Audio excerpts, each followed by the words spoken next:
some more.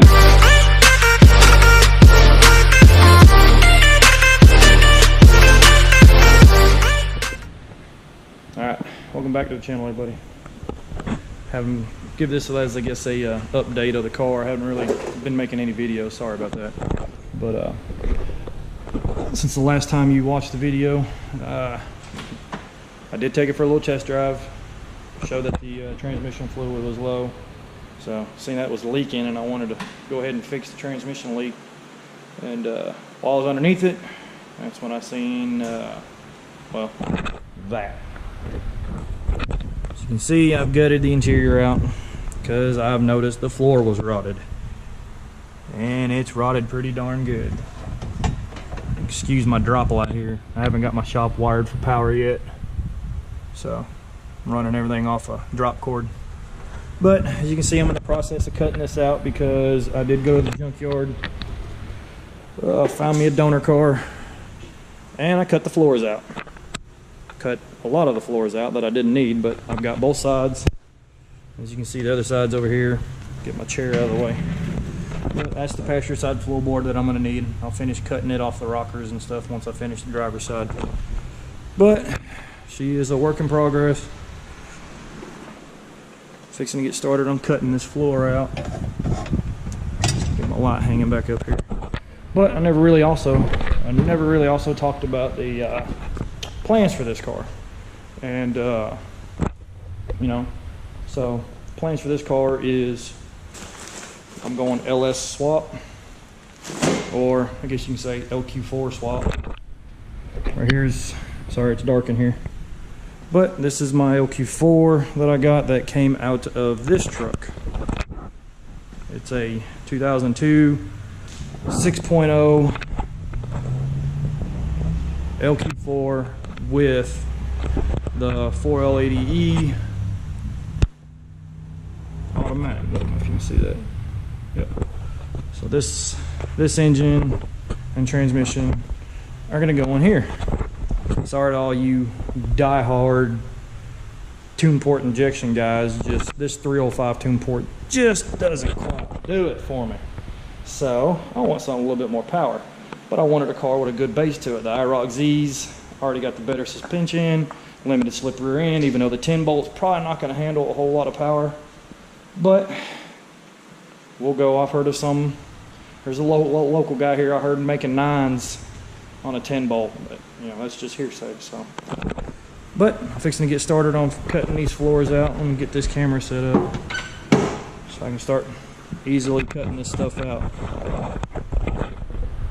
When I edit this, I'll probably try to edit it and get the grinding noise out, just put some music in there or something, but I'm gonna try to see if I can find a good spot for this camera where it don't fall and give me a whole bunch of trouble.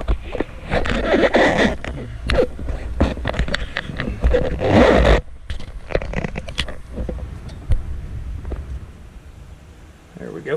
That may be good enough.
That was noisy.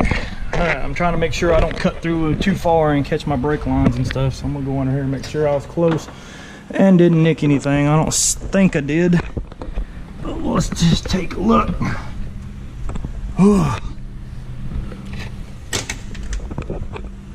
I think I'm good. Yep, I had plenty of space right there where I cut. I don't know if you can see that very well. You can see where I cut. I didn't go in too deep and catch my brake lines and fuel lines. I'm guessing that's what these are on this side. It's probably all of them: brake lines, fuel lines, return line. So yeah, I just still got plenty more cutting to do. Get this cleaned out. I'm not cutting out too much because I've got more floor. I cut almost to the back part of this seat. I'm cutting close. I just want to go ahead and get this out, this front seat brace out, so I can get the other pan laid down in here and then mark around the edges where I'm going to cut, and try to use as little as I can. I'm not going to go too high, but as you can see, I got this rust hole here. I want to keep this. The other floor pan didn't come with it, so I'm trying to cut just under this up to here, just before this seam weld. Cut out all this rusted stuff that I don't need. Work on cleaning up my subframe where it's going to mount at there.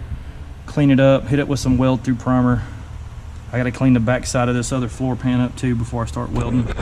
Then I'll have to cut out the rest of this lip here. I just cut here just to give me some room to work and get everything else cleaned up. I gotta get the footrest well, and I got one hole right there, right through the firewall. I don't know if you can see that. So here, there we go. Got that nice hole right there. That's shouldn't be too hard to fix, but not what I wanted to see. I didn't want to see holes in the firewall at all. But I can probably patch that from this side and the other side. It's 2 layers of metal right there. I got enough extra metal left over from what I cut out of the other car that I can get. I do not have this piece. I'm not worried about it. That was for the insulation of the firewall that I cut out. I don't feel like pulling the dash out, so I'm gonna clean that up, that cut right there, real good. I've got a bunch of other insulation that I can put in. I'm gonna insulate the whole car, dynamat it, or the cheap way. I'm gonna go to hardware store and I'm gonna get everything that I need to insulate this and sound deaden, and I'm gonna use that flashing and stuff, that self-adhesive flashing, and the self-adhesive air duct insulation. That should insulate it really good and quieten it down some. So I'm gonna get back to cutting.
Something fell off my grinder. I don't know what the heck it was or where it went. I can hear my neighbor's race car firing up. That's from a lock. It fell out and landed somewhere. Well, Guess I'll find out a little bit later.